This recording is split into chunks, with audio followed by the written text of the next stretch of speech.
Bonjour tout le monde, on commence une nouvelle journée, une journée d'aventure. Alors un petit déj simple, donc on mange au chalet, donc je me suis fait des toasts avec de la confiture de prunes que je me suis acheté il y a un jour ou deux. Je cherchais de la confiture de feijoa, je n'en ai pas trouvé, avec ça un jus d'orange et cappuccino caramel.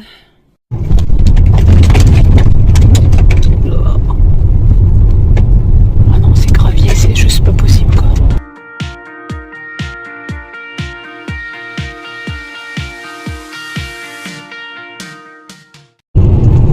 C'est pas magnifique ça? Vache. Alors quant à vous dire lequel c'est un des trois volcans, je sais pas, je sais juste qu'il est beau.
On vient d'être déposé par notre navette, on a fait un trajet de 20-25 minutes.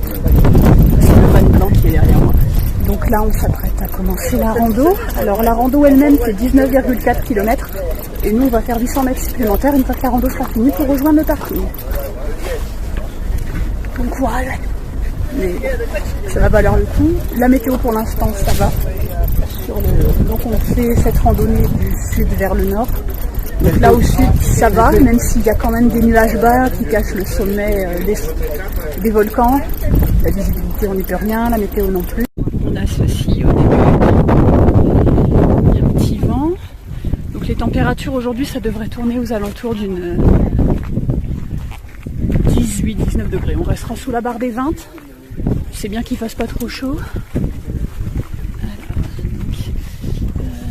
Je me fierai au plan, à la carte que j'ai prise en photo, etc. pour vous donner les noms des différents points d'intérêt sur l'itinéraire. On a ici un petit panneau qui récapitule ce qu'il faut pour être bien préparé, donc aussi bien sur le matériel qu'on apporte avec soi, la forme physique, voilà, est-ce qu'on est préparé pour la météo, est-ce qu'on a assez de nourriture. Ça nous avertit donc de l'ascension qu'on va faire. Donc on démarre ici à 1040 mètres d'altitude. Le point culminant se trouve à... Oups, je cadre très bien. Le point culminant se trouve à 1868 mètres. Donc... non, on est où là? On est à Mangatepopo ou... Non, on est à Mangatepopo. Donc, ouais, 1100... Ouais, on a un petit peu plus de 700 mètres de dénivelé. Nous sommes au kilomètre 0. Bon, 20,2, voilà, c'est la distance totale qu'on aura à faire jusqu'au parking. Il est 9h15 du matin. On va voir à quelle heure on va finir. Bon, on a le temps parce qu'on a laissé la voiture à l'arrivée de la rando et la navette nous a amené au départ. Ce qui veut dire qu'on n'a pas d'horaire pour être à la voiture avant 19h quand même. Florian nous a dit vous ne vous tournez pas avec ici au-delà de 19h. On a un maximum de 9h pour faire cette randonnée de 20 bornes. Il vaut mieux tenir que courir. On ne cherche pas à gagner un record de vitesse. Remporter un record de vitesse. Voilà. On a le temps, on en profite. On fait 20 km. On doit être certainement parmi les derniers à commencer la rando aujourd'hui. Vu la longueur que ça prend, et pour être certain d'être parti dans les temps. Il y a des gens qui commencent cette rando quand il fait encore nuit, parce qu'ils tiennent à être déjà sur place et avoir un peu avancé sur le trajet pour le lever du soleil. Nous on est en vacances quand même, donc on veut bien faire certains trucs, mais faut pas exagérer. Donc non, se lever à 4h du matin pour voir le coucher de soleil, oui, c'est certainement très beau, mais nous on va pas jusque là. Nous venons de faire 1 km 300 et nous rencontrons les premiers sanitaires sur le trajet. Il y a des toilettes toutes les 1 à 2 heures. Les prochains sont à 3 km et demi, 1 heure de marche. Précision très importante pour les toilettes. Le papier toilette n'est pas fourni à l'intérieur et il n'y a pas d'eau pour se laver les mains. Donc il faut prévoir d'apporter son lot de papier et puis aussi un spray antibactérien, des lingettes, ce que vous voulez, pour vous laver les mains ensuite. Quelques infos sur la randonnée qu'on fait aujourd'hui. Donc nous faisons le Tongariro Alpine Crossing, qui avant s'appelait Tongariro Crossing. Le mot Alpine a été ajouté afin que les gens prennent conscience qu'il y a quand même de l'ascension dans cette randonnée, parce que les gens ne s'en rendaient pas forcément compte, et puis du coup ils n'étaient pas vraiment préparés à ce que c'était. Alors donc c'est donc un site où la météo est assez changeante, donc il faut être prêt un peu à toutes les éventualités, c'est-à-dire prévoir des vêtements une garde-robe assez flexible. Il est recommandé même en été, de prévoir des couches thermiques, un coupe-vent de préférence imperméable, casquette, mais également protection solaire. Il est recommandé de prévoir tout ce qu'il faut comme nourriture, donc pique-nique et également des snacks. Oui, merci. On m'aide à ne pas dévier et à mettre les pieds dans les rochers. Il faut également prévoir minimum 2 litres d'eau par personne. C'est un minimum vu la durée de la rando. À quel point elle est exigeante physiquement. Attends, ça non plus. C'est pas l'Everest. Voilà. Il faut également se rappeler qu'il n'y a aucune poubelle sur le trajet. Donc il faut penser à prendre des petits sacs poubelles ou des sachets pour tous les déchets éventuels qui seront jetés à la fin de la randonnée. Alors donc, le Tongariro Alpine Crossing est une des randonnées à la journée les plus populaires du pays. Elle se situe dans une zone volcanique qui compte donc 3 volcans actifs. Le Tongariro, le Ruapehu et le Naoroi. L'eau qui est présente ici dans les divers ruisseaux, etc., n'est pas potable à cause de métaux et minéraux qui s'y trouvent. Il y a 2 lacs situés sur ce parcours. Ces lacs qui se trouvent dans des cratères. Et enfin, le Tongariro National Park a ce statut de parc national depuis l'année 1894. Ça a été le premier parc national officiel de Nouvelle-Zélande et le 4e dans le monde. Et il est classé au patrimoine mondial de l'UNESCO. On a pris un peu de hauteur. Allez, profitons de la vue. On a vallée en dessous. On a ce panneau en face de nous qui nous indique que nous sommes dans un endroit appelé vallée de glace et de feu. Donc en face de nous, caché sous les nuages, se trouve le volcan Naoroi, aussi connu sous le nom de montagne du destin. Il y a 340 000 ans, cet endroit était recouvert de glace, des mètres de glace. Et ce qui s'est passé, c'est qu'il y a 18 000 ans, la lave qui s'est coulée du Naoroi a rempli la cavité du glacier qui se trouvait ici, ce qui a créé la surface plane sur laquelle on marche actuellement. Ça nous rappelle aussi que cette zone est une zone de volcan actif qui peut entrer en éruption à tout moment. Il y a des signes annonciateurs quand même. Et donc voilà à peu près là où on se trouve. Donc, On est ici, le Nauruhoi est ici. Et donc ça montre la façon dont la lave a pu s'écouler au cours des éruptions depuis environ 150 ans. Bon, au niveau visibilité, on n'est pas au top. Et c'est comme ça.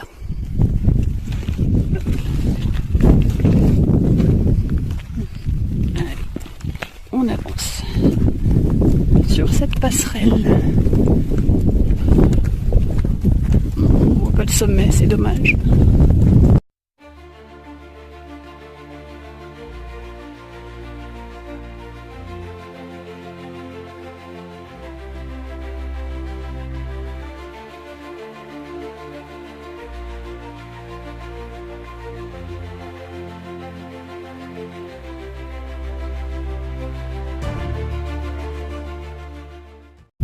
Vraiment qu'on en profite sans mettre plein les yeux. On ne reverra pas un truc comme ça. On a pris un peu de hauteur pour aller à un endroit nommé Soda Springs. On est un petit peu sorti du sentier de randonnée, mais on est vraiment pas loin. On voit là-bas les gens qui rejoignent le sentier principal. Donc on a monté tout ça. Donc il y a des rochers, il faut passer un petit peu dans l'eau. Et donc voilà. Donc le cours d'eau et la cascade qui est là-bas. On s'est un peu approché. Donc voilà ce que ça donne. Hop.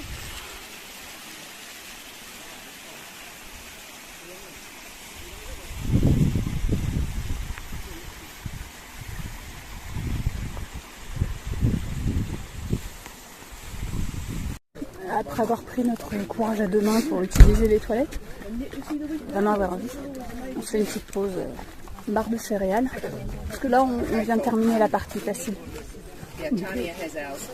Place à la suite, on a besoin de force et de courage. On se remet en route. On a repris un peu d'énergie avec une barre de céréales.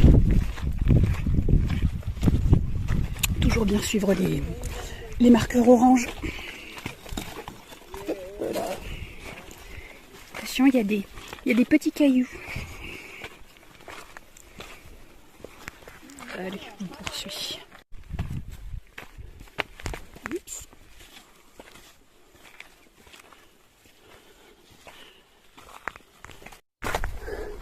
Ça me fait penser au Mordor, c'est trop bien. Donc oui, les scènes au tout début des deux tours, quand Frodon et Sam marchent dans les rochers, dans la brume, avant de tomber sur Gollum. Ça a été tourné sur les pentes du Ruapeu, qui se trouve aussi dans ce parc national.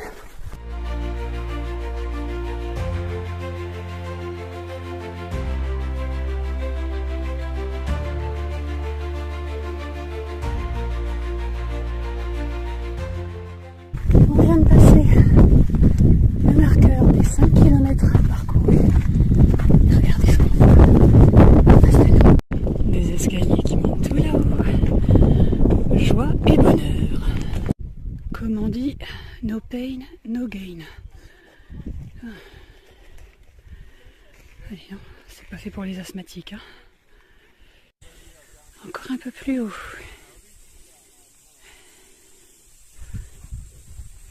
Je ne sais pas jusqu'où on va monter. Quand est-ce que ça s'arrête? Peut-être jamais. Juste en face là, on voit les traces des coulées de lave. Elles sont peut-être récentes. Dans un panneau un peu plus bas, il nous parle d'une grosse éruption qui a eu lieu en 1973. Ça doit être ça à mon avis. Oh, voyons, quel panorama! Ça demande des efforts, mais voilà, la récompense est là.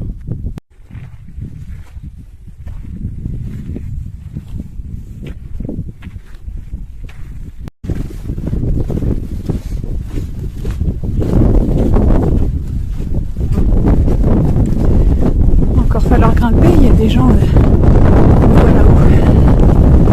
On n'est pas encore arrivé au point culminant.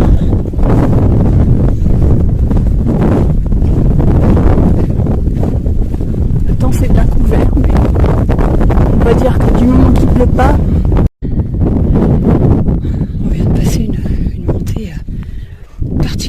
ardu qu'on a vu là-dessus. C'est un cratère, je pense. Et la vallée qu'on a traversée juste avant, qui est ici. Le Naoro est toujours sous les nuages.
Je vais profiter du fait qu'il n'y a pas de vent, comme ça vous pouvez m'entendre, et qu'on est repassé sous les nuages. Du coup, il y a des choses à voir.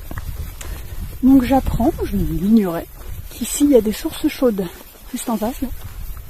C'est sur un terrain privé, personne n'a le droit d'y aller. On a encore quelque chose comme 4-5 km à faire. Hein.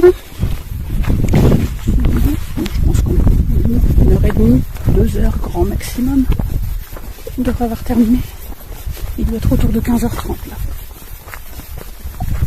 Voilà, on est sur un petit chemin très étroit, bordé de buissons, de végétation diverse. Je crois que ça sent la fin.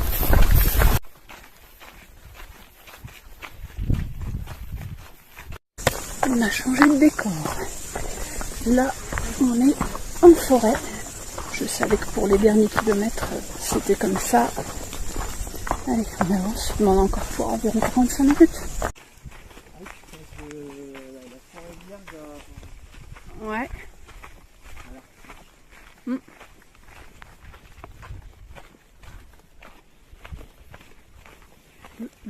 C'est assez brutal le changement de paysage.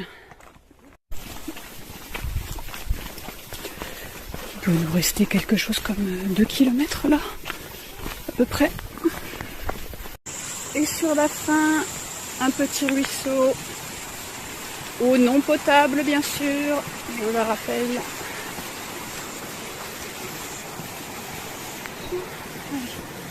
Presque fini. Ça y est, on a fini la randonnée. On est vanné. On est vanné. Là, faut encore qu'on marche un petit peu pour retourner au parking, prendre la voiture, mais c'était dur. C'était dur et on aurait plus apprécié s'il avait fait meilleur, si on avait pu mieux voir les paysages. C'est comme ça. C'était un peu un incontournable. Bon. Bon bah pour info, tout ça, on l'a fait en 7h10 pour une rando qui s'effectue entre 6 et 8 heures.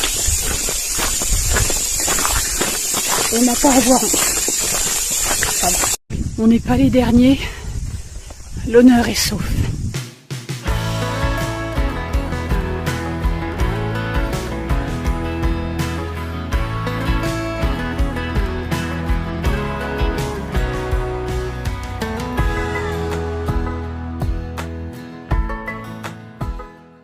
On est rentré de la randonnée vers un peu avant 18h.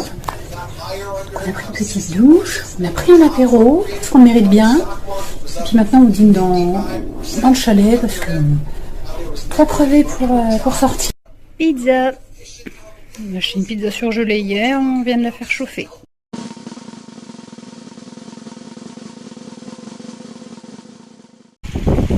Et j'ai l'impression de reconnaître. C'est dans les 2 tours quand Gollum pourchasse un poisson dans les rochers.